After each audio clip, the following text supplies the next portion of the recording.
Hello and welcome back to the How to Get an Analytics Job podcast. In this podcast episode, our guest lecturer is Angela Baltes.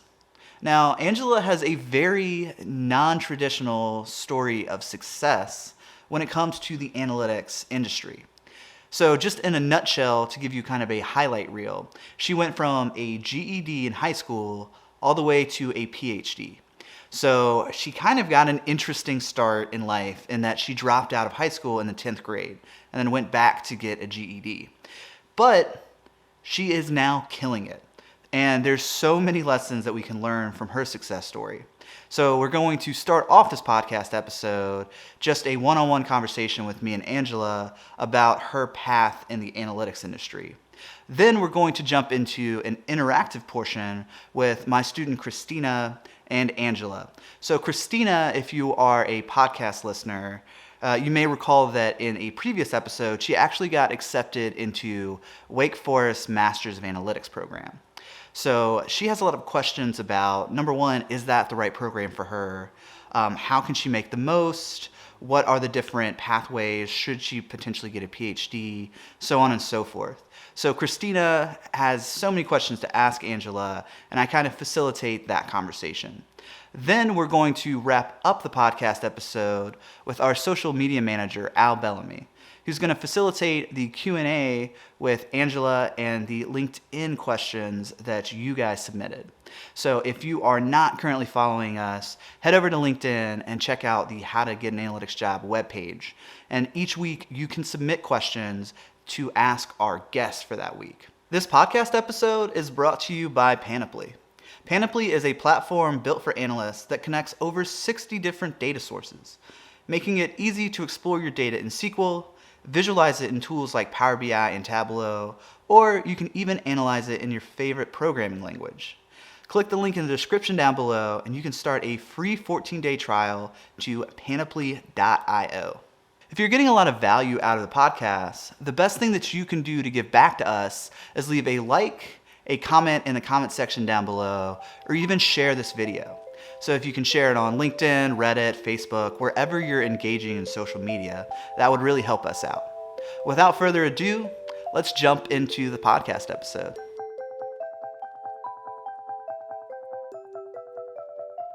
Angela Baltes, welcome back to the podcast. How are you doing today? I'm great. How are you? Well, I've been flying around by the seat of my pants. I got here 2 minutes before we got on this call, so if I'm a little frazzled, that's why.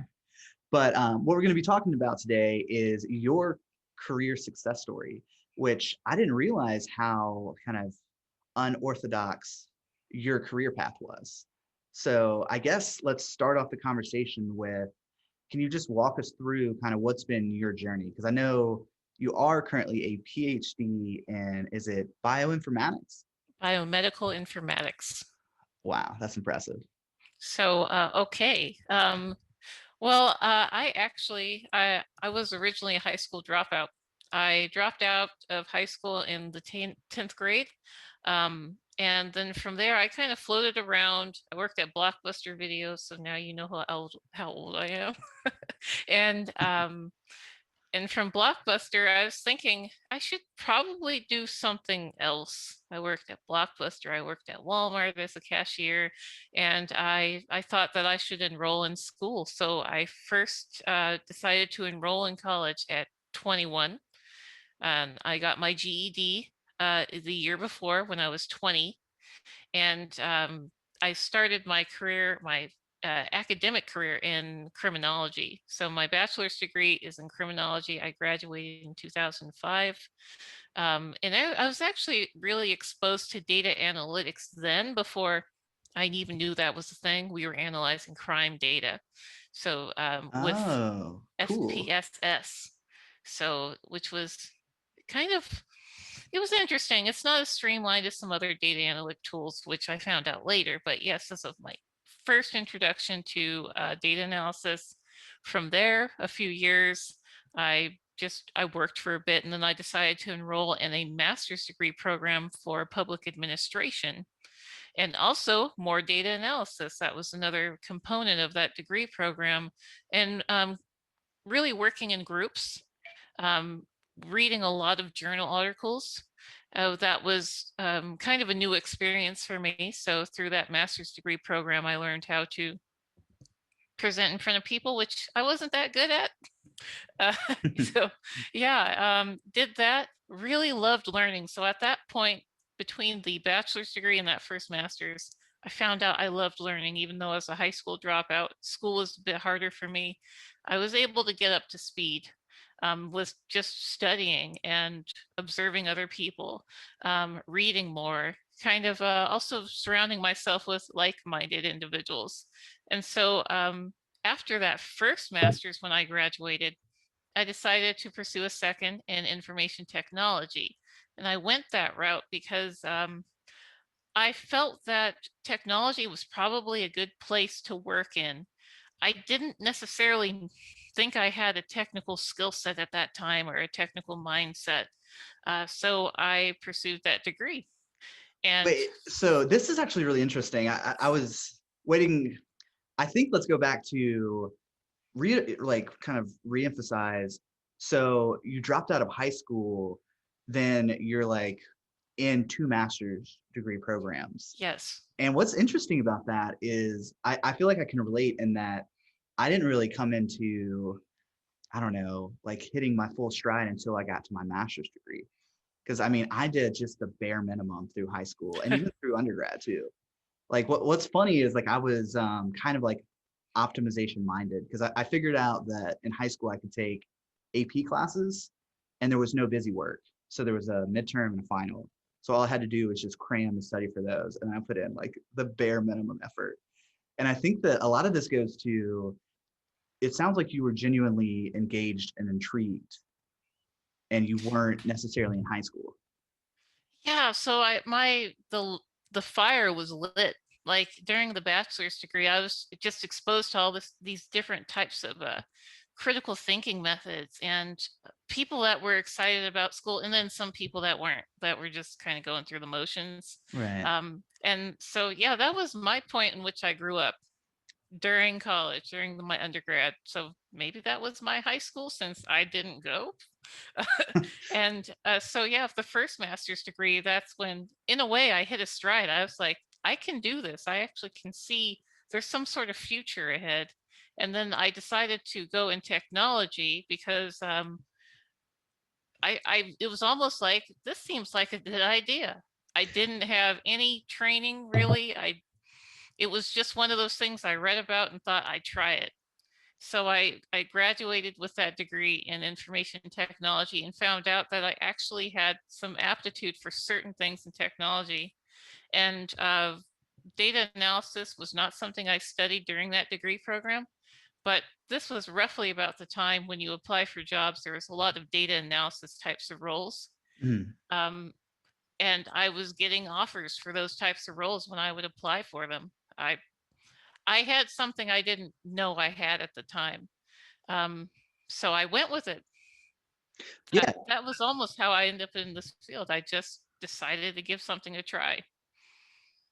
that is really interesting because when I was in like my earlier side of my education in my undergrad and high school, I actually kind of thought I just wasn't very smart academically. But what's interesting is that while I was in high school, I started learning guitar and music. And I really learned better through like applying knowledge, which is kind of how I structure my college classes.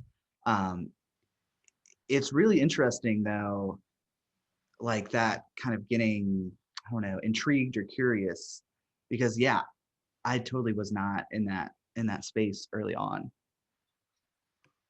Or maybe you just weren't sure what you had the aptitude for.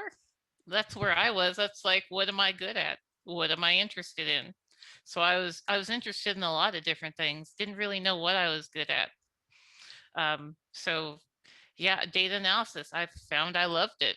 I found I'm geared towards that type of work. I just didn't know when I was much younger. True. Okay, so you went through a first master's and then a second, which I mean that just sounds like so much work. It was a lot of work, and I worked the entire time. So I was one of those students that I don't come from a family that really understood or believed in education, unfortunately. So I had to work to keep a roof over my head, keep a car, eat. So each one of those degrees came with like significant sacrifice. Wow. But I mean, that I guess let me ask you this. Do you feel like it provided a good return on investment and for you specifically? I do. But if you asked me this a few years ago, I would have said no. Ooh, why? Um, well, there was a point in which it was very hard to find work. Also, there was some skills I just didn't really have. I didn't know how to tailor my resume. I didn't really know how to sell myself. I didn't know how to showcase my skills that was attractive for a company. Hmm. So like 10 years ago or so, I would have said, gosh, these degrees weren't a great use of my time. Now I can tell you they were a great use of my time, but it's because I've been able to acquire all those other skills that make me a package. I mean, I feel like the audience by this point is so tired of hearing this, but we keep pushing that over and over again of quit overvaluing hard skills and focus and spend some solid time on soft skills. So I'm very curious, how did you develop, it sounds like you developed what, sales skills, and then also kind of a self-reflection of this is the skill set that I have, this is where the demand is, this is where I need to build my career. I wasn't really aware of who I was at that time. This might be a deeper conversation than what people were bargaining for, but being aware now of what I offer, who I am, and how valuable my education is as a package, I can sell myself appropriately in my resume and when I have interviews and when I speak to people. I can, because at first people were looking at my education going, these degrees don't make sense. You have criminology, you have information technology, you have public administration. You wouldn't be, there's no way you'd be good at this job. And now I say, actually, I am good at it. And here's the proof. And if you can't see the bigger picture, perhaps I just don't want to work here. I don't say that. Ooh, wow, that is a power move right there. I don't say that. I just go, yeah, this It's is just the not what I attitude that, want. yeah. Well, yeah, I could see that. We actually did a whole like segment in one of the previous podcast episodes on elevator pitches. So it sounds like you developed your elevator pitch. And I don't mean to put you on the spot because I didn't know we were going to head down this specific direction, but do you want to role play? Like, I am potentially going to hire you. How would you explain? Because it does seem like a very, I don't know, if It's not disparate like a point. straight path.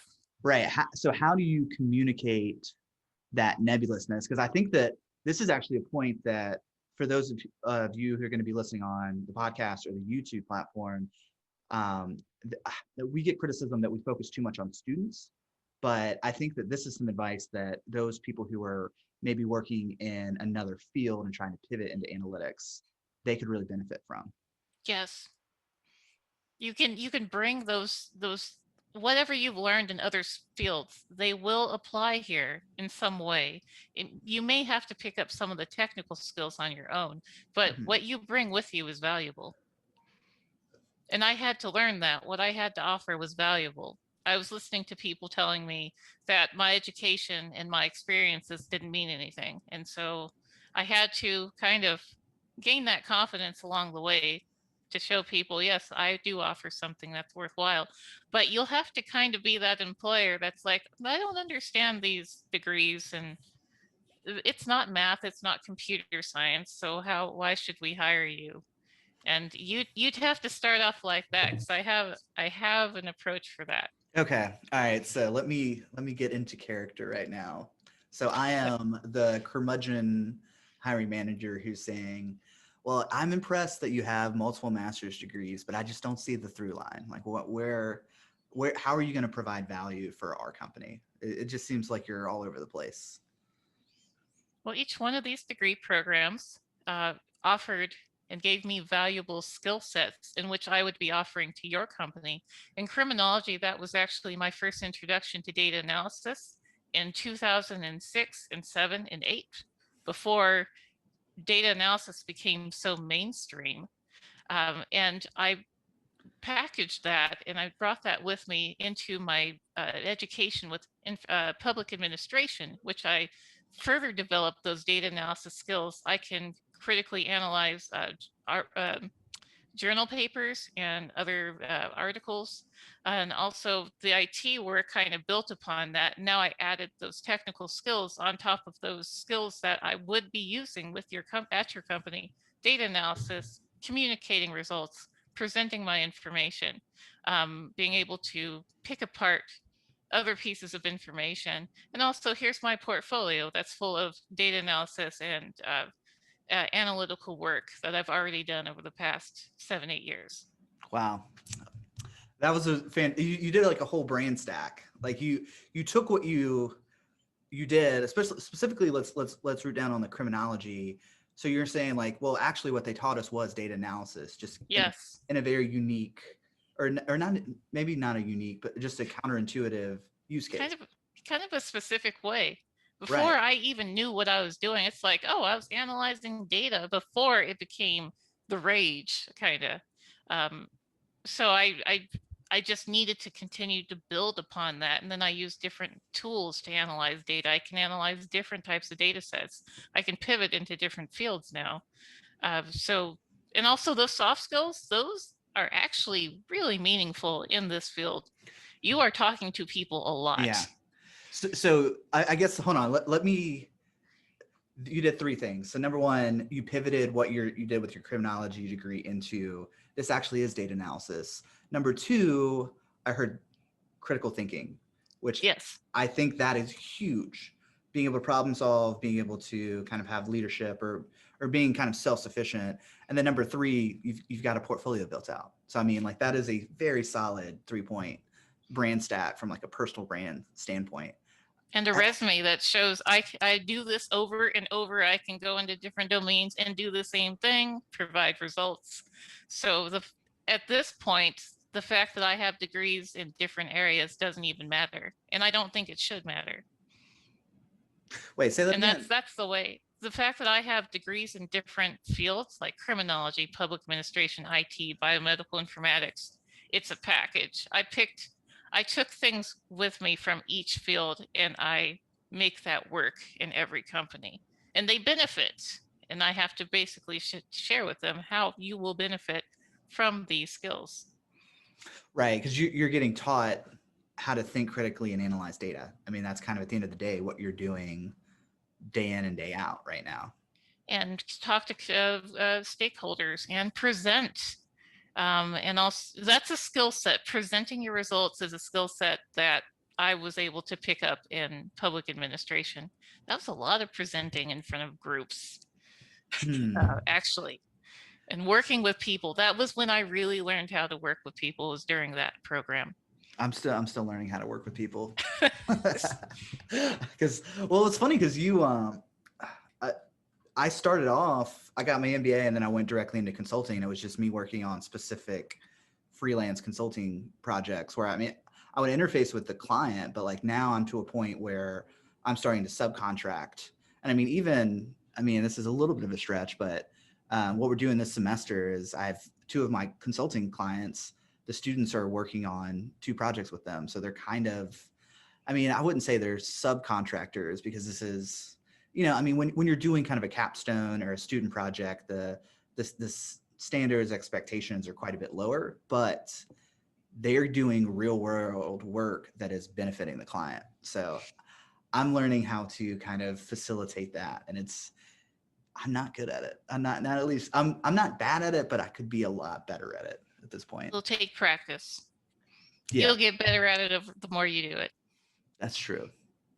Okay, so wait, we just talked about, so GED to criminology undergrad to master's degree. Then you took it even a step further, right? I did. I pursued a PhD in biomedical informatics in 2016. I was working solely in healthcare. I love working with healthcare data, love it.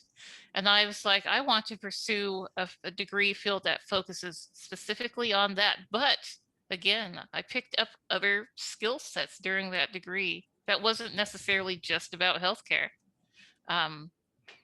I was able to really just kind of pivot. I learned that's about the time I could kind of pivot back and forth, look at different data sets in different domains. Not that I'm an expert in any domain I might pivot into, but I can pick up the information rather quickly.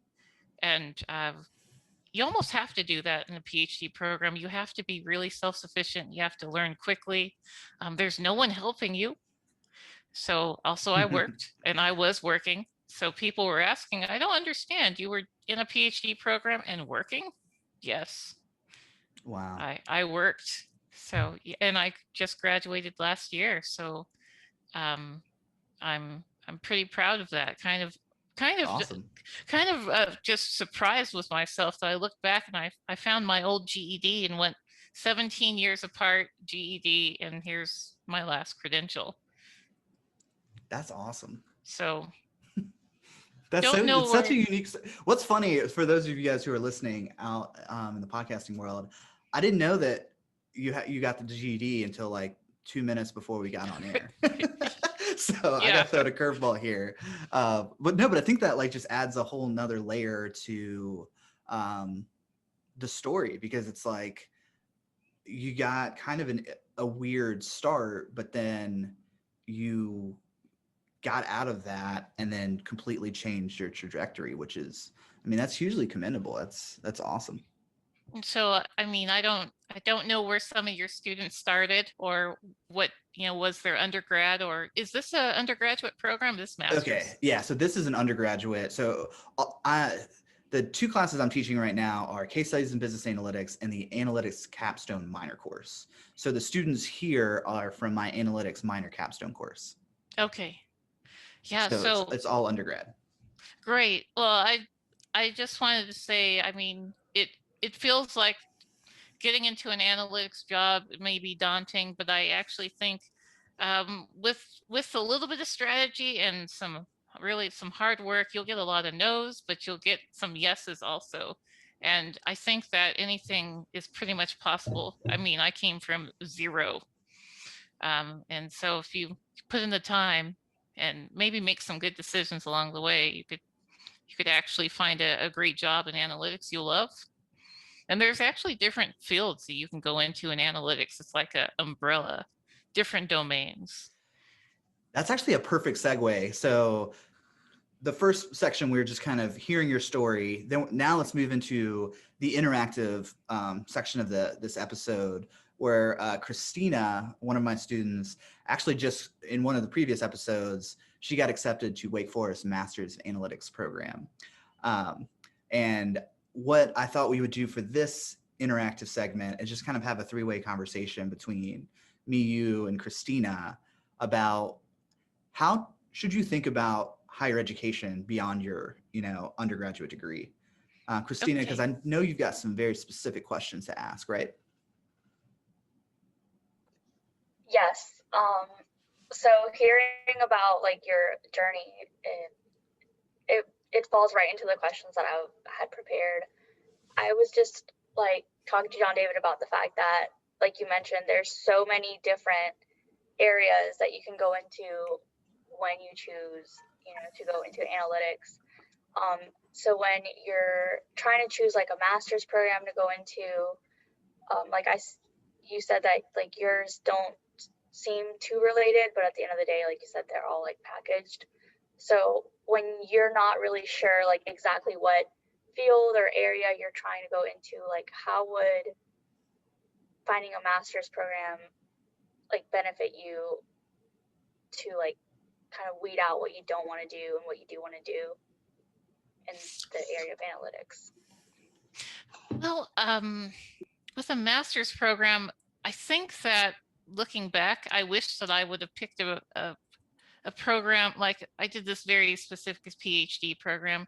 If you can do something that's in a way somewhat generalized, but it's analytics, so you can get exposure to at least the fundamentals in analytics. And then from there, you can choose a career field that is more geared towards your interests. So maybe don't pick something very, very specific in a master's program if you can, unless it really interests you. Okay. Okay. I've got a follow-up question for this. So there are two programs that are coming to mind. So what I got was an MBA with a concentration in analytics. And then I think, Christina, the program you got accepted to was just a master's of it. Was it business analytics or data analytics or just master's of analytics? It's a master's in business analytics. So it's like very specific to business analytics. Is that something that really interests you? Or you're not sure? It does interest me, but I think one of my, I guess you could call it fears, is going into something that is very specialized in that way and then maybe getting a job in it and not liking it. You know what you can do, just to see how you feel about it, is if maybe you can start working on some projects in your free time, business data sets, types of business domains, see how you feel about it right now before you commit.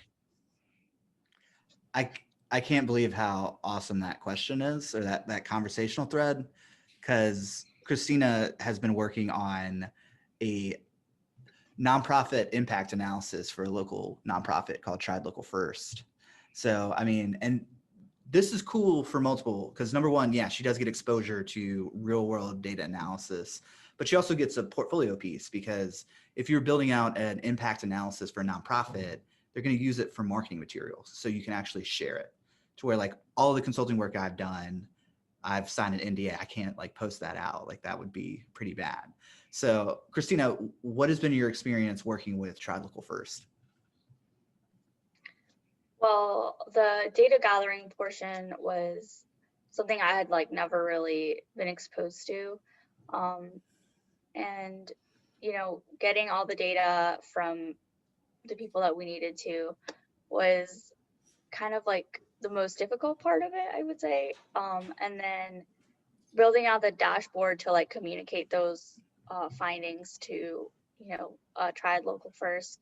That was like the more fun part that I liked about it, not so much like getting the data. But yeah, so it was really just like building out the dashboard and, being able to visualize those things. That was enjoyable for me. Do you want to share them how we actually went about building out that data collection process? Yes, so we used Google Forms, and most of the data was collected like in person, where somebody was going to like the local businesses and asking them to fill out the form there. And that worked pretty well, but then there were also a couple that weren't like reached that way, so you had to like kind of email them, and then a lot of times they like don't respond, so then that's like when it becomes like an issue. But the Google form being sent out to people was like really helpful, because it was like a really quick, like something you could do in like 5 minutes. But there were some difficulties in when people were like inputting the data. They were being too specific or like too general when they were like entering certain data points. So that was like another thing that was like difficult to deal with at certain points. So Angela, what are your thoughts on this? Because it sounds like, Christina, if the data collection or working with dirty data is a huge headache for you, maybe doing that kind of work is not.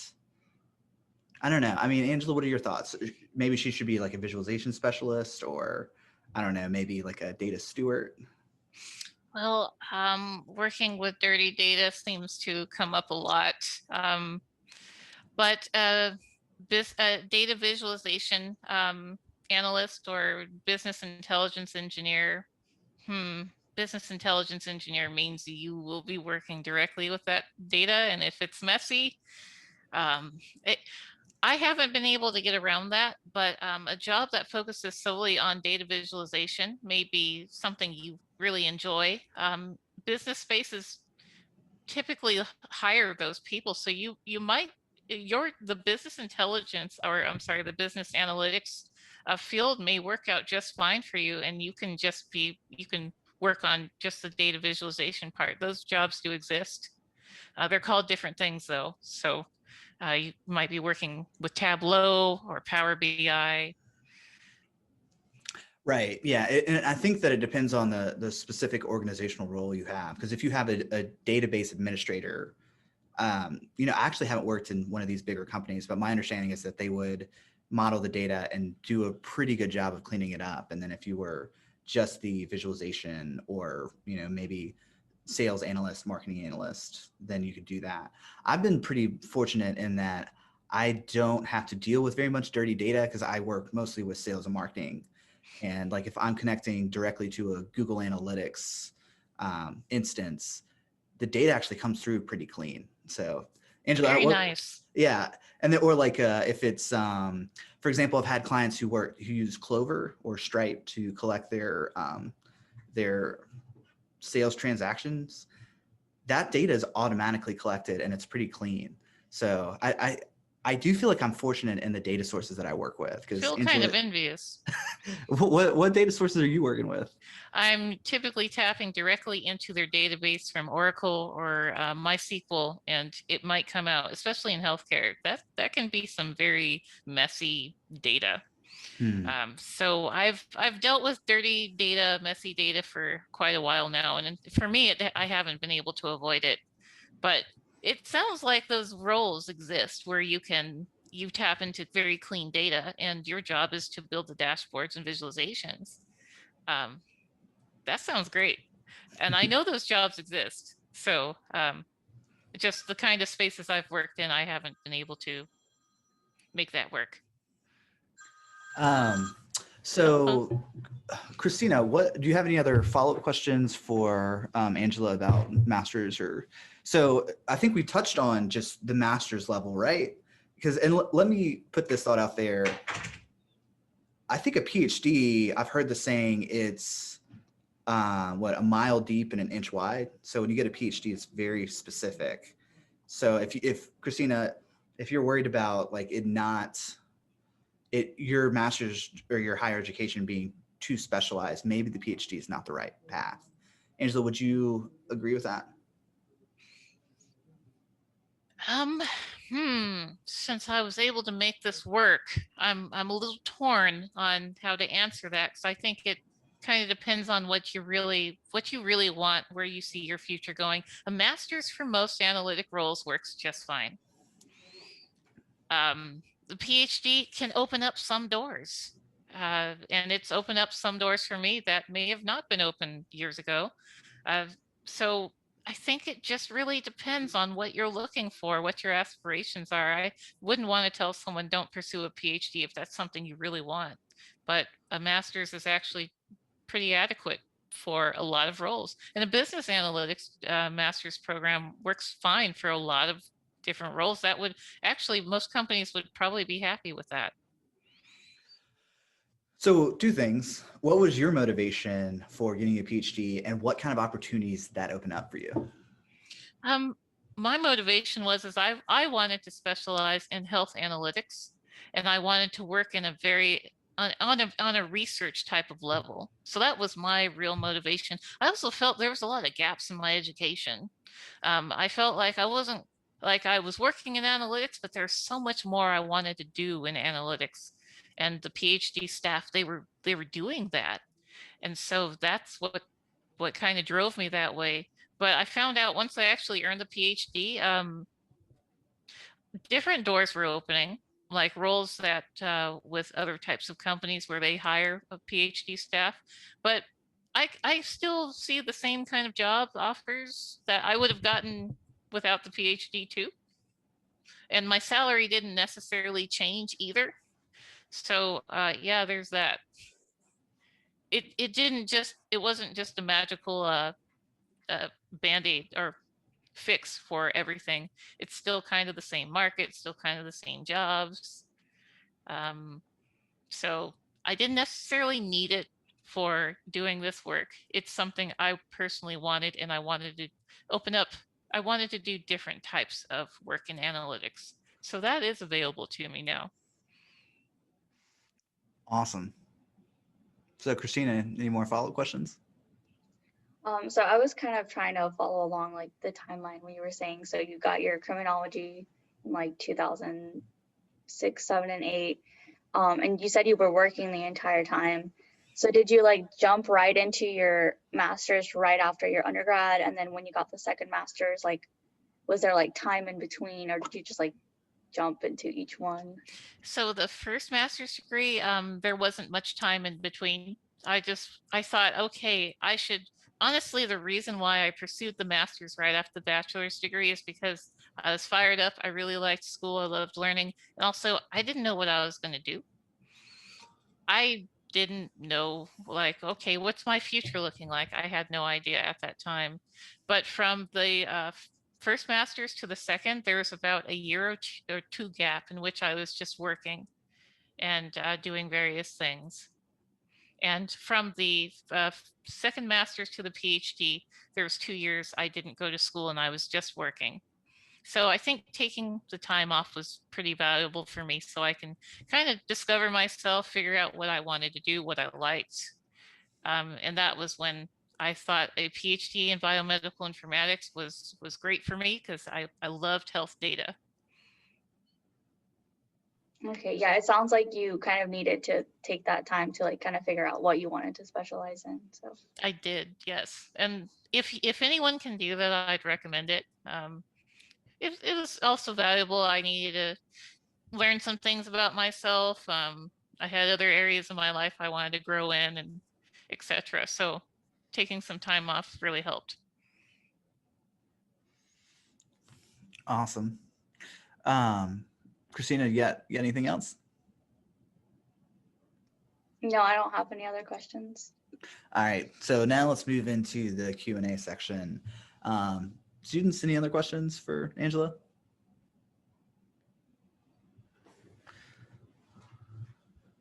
All right, going once, going twice. All right, we're going to move into the LinkedIn submitted questions. And Al, I'm going to let you take over. Let you host this. Okay. So we have 5 questions today. And the first one's kind of a two-step. So we're going to call that 1A and 1B because they kind of relate. So Seth Scott asks, do you recommend establishing your personal brand on LinkedIn as opposed to another platform, and why?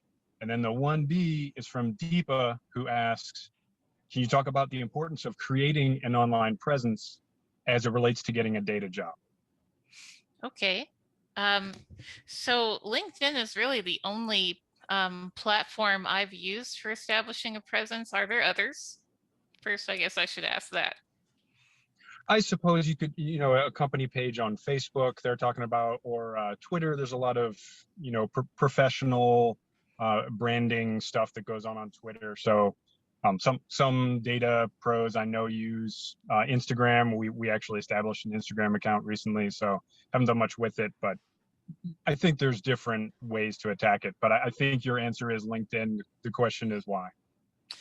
Reason why is I felt that I had access to other data professionals. I should say that I really started using LinkedIn to just share what I was doing and working on. And then it grew into followers and me following other people and really being connected to a data community.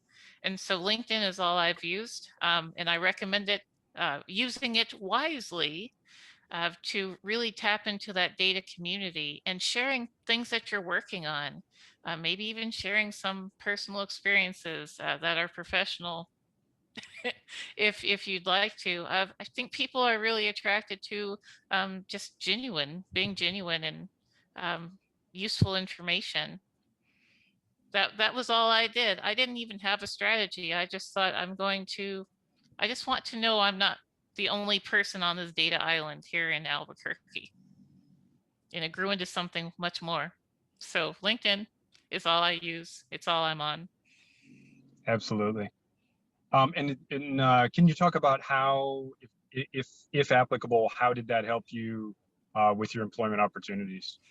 Yeah. So because other people would comment on things that I shared or work that I've done, the reach became far and wide. And so I'm actually adjunct through with New York University NYU because of a LinkedIn post that I made. And I was contacted by one of the heads of the program, and I was asked, would you like to teach for us? So that was one opportunity. I'm teaching data visualization in Masters of Health Administration. Oh, that's Um, awesome. How are you liking that? yeah, I like it a lot. I love it. It's really I'm learning as I'm teaching. So I feel like I'm actually retaining more. I'm learning things that I didn't even consider because I'm teaching the material. Yeah. Well, what I'm realizing about teaching is that, so I'm teaching one adjunct class at Greensboro College and one adjunct class at HPU. And it's like I have to get up and I have to give 4 public talks a week. So it's like I'm getting like extra reps in as far as that communication skill goes. Because yeah, I feel like I have to be on.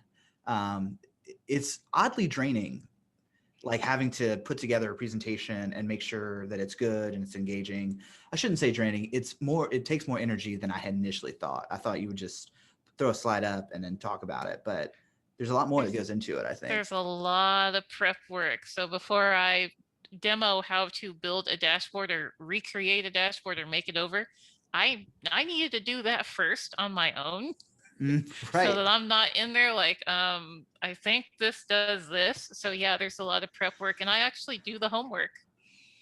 So like when I'm asked questions, how do you do this? I'm not there like winging it. I did the homework too.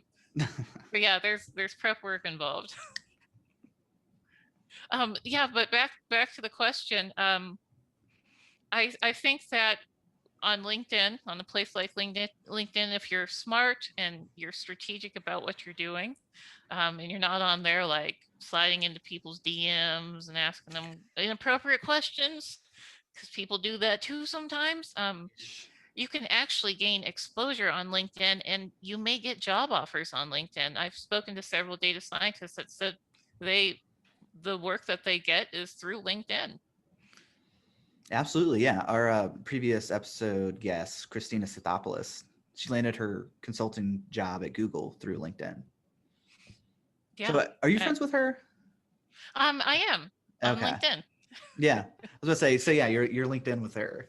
But yeah, she told us that story of how she got connected with Google, and I mean, it's wild how you can build your own personal brand, and it actually brings opportunity into your life. Yes, I was just kind of blown away. So yeah, sharing meaningful things, sharing things you're working on, doing coding challenges and sharing that, people appreciate that, and you may get a following and have people offer you work. In addition to you building your own portfolio, things that you're working on inside and outside of school, it takes a while. It doesn't happen right away. So I think for me, it probably took a couple of years before I got to that point where people were contacting me for work. Fantastic. Okay. So we'll touch on another one that Deepa asked that I think is kind of asked and answered, but I'll see if you've got anything to add. So she asked, has your PhD helped in your analytics career? And if so, how? It has, and it's helped because during the PhD program, I learned to be very, very self-motivated, self-sufficient in a way that I didn't necessarily have during even the master's degree. Writing the dissertation, that took some real effort every day. And I learned how to kind of solve problems in different ways. And so I think that I can approach problems differently in various methods. I can get creative now in ways that I didn't necessarily know how to do during my master's program. But also during my PhD, I started building my portfolio. I started really building my online presence. I think I made a decision that I was going to become that package. I wanted companies to know I can do this, and here's why and how.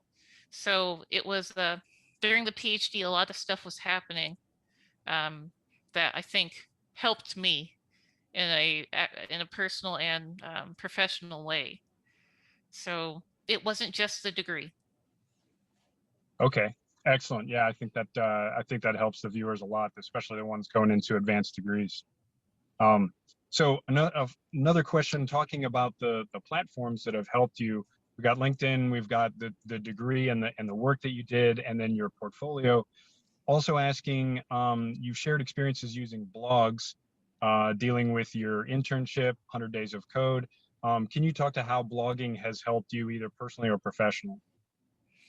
Yes, blogging helped me personally because it's almost like a professional diary or a journal. I was able to, I did this professional program with Insight, and there's some parts of it that didn't go as well as I really wanted it to, but I was transparent about that.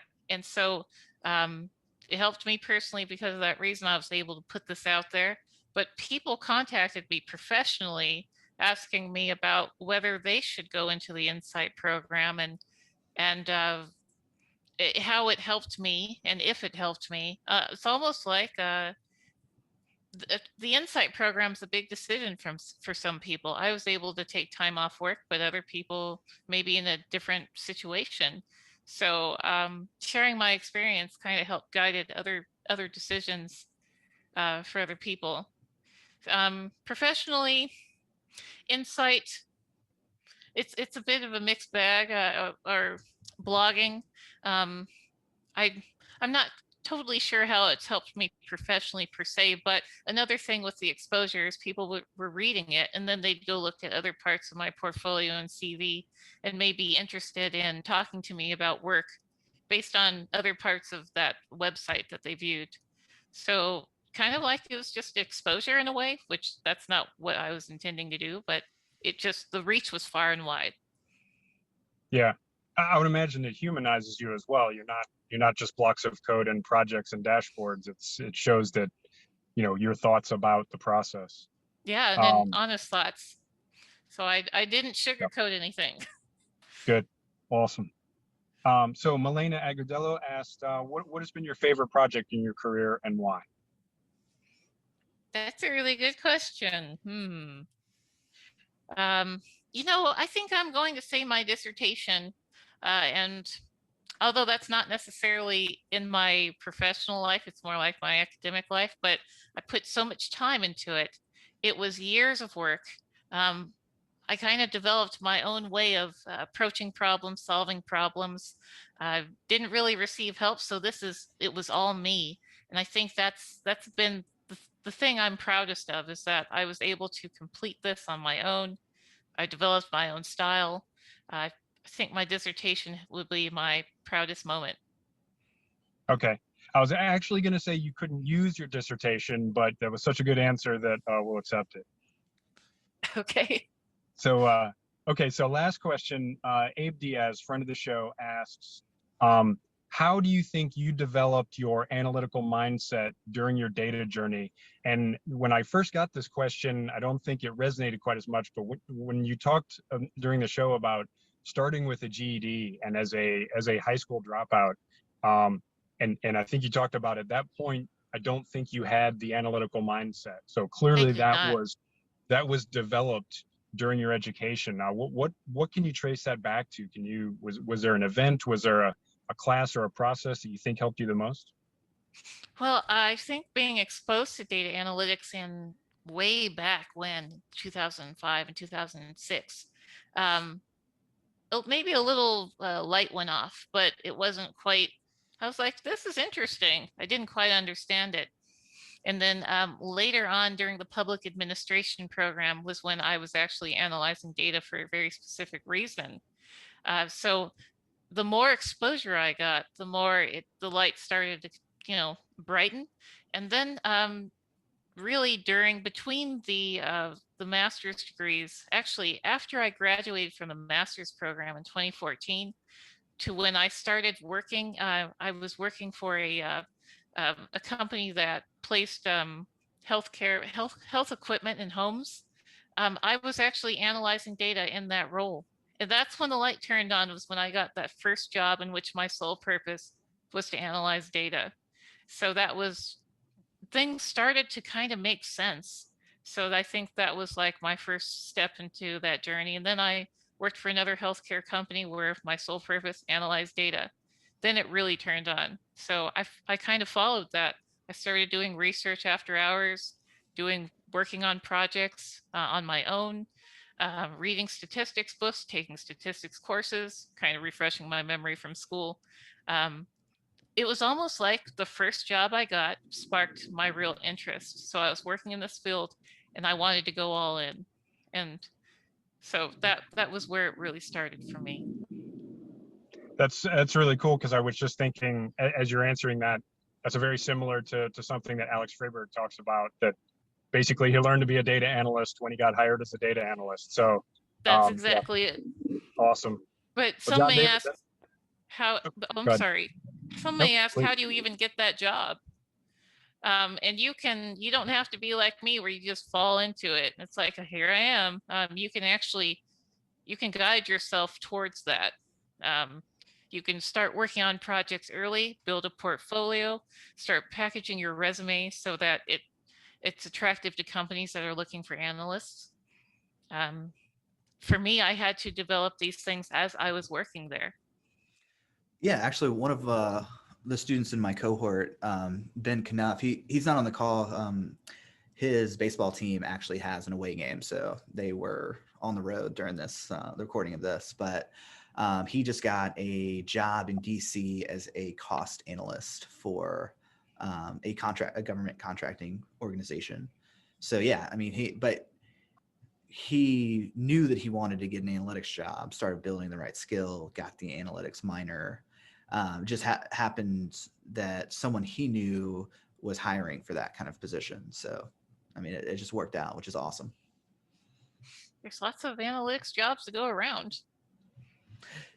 You think so? I've do, heard actually. that there is at, like, I don't know, 3 or 4 years ago, there's a huge supply demand differential where there was a bigger demand than there was supply, but now I've heard it's somewhat starting to adjust. Do you agree? Well, Not what you're seeing. it might be where you live. Another Oh, thing, I live in an area which there are probably more analytics jobs than professionals. So I suppose that might be true depending on what part of the country you're in and what companies you're applying to. I would imagine there are some companies where they get flooded with applicants. right. Like the big FANG companies, I'm sure they Yeah, have just a plethora of options to choose from. but you don't have to start with one of those. You can start with a smaller company. That's where I started. I started with a startup, a place that no one's heard of, and I kind of moved into different fields. I was actually finding out what I like to do while I was working. It's like, I don't like this, or I do like this. Well, I would say that's one of the biggest benefits of working with a smaller company is that you may be wearing 2 or 3 different hats. And then you get to, with one job, you get to try out maybe 3 different kind of avenues of work, and then find one that you like, then iterate your next job could be even more focused on that, maybe a promotion up. Yeah, or a completely different domain. Yeah, that's true. So that's been the beauty of analytics. I've just been kind of I don't want to say I've been all over the place, but I've been able to move into different areas. It's like, that sounds interesting and I do have the foundational skills. I'll try that. Oh, that's perfect. Cool. So Al, we've wrapped up the Q&A section. That is all we have. And on behalf of Marine Corps Public Affairs, I apologize for that osprey that flew overhead while I was unmuted. Oh, I didn't notice. It didn't go directly overhead. You look like you're in the forest. Close enough. Yeah, it's a parking lot on the edge of the forest. Okay. Awesome. Well, Angela, this was fantastic. Thank you so much for sharing your story and kind of being a little vulnerable there. I had no idea that you got a GED. I was embarrassed for a long time. I wasn't willing to like shout that from the rooftops, but now it's like, since it's also part of my package, it's like, this is where I came from. This is where I'm at. Where I'm at is what matters. And the journey matters as well, because it developed who I am right now. So cherish the journey. Don't focus too much on your past. Awesome. Thank you so much.